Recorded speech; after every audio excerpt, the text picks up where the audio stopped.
السلام علیکم دوستو، آج ہم آپ کے لیے ایک بہت ہی اسمودہ وظیفہ لے کر حاضر ہوئے ہیں۔ اگر آج آپ یہ وظیفہ کر لیں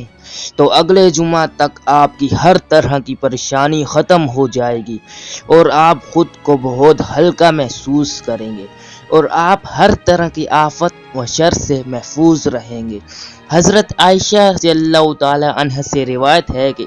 رسول اللہ صلی اللہ علیہ وسلم نے فرمایا، جو شخص جمعہ کی نماز کے بعد سورہ اخلاص، سورہ فلق اور سورہ ناس 7 مرتبہ پڑھے گا، اللہ تعالیٰ اس کو اگلے جمعہ تک ہر طرح کی آفت و شر سے محفوظ رکھے گا۔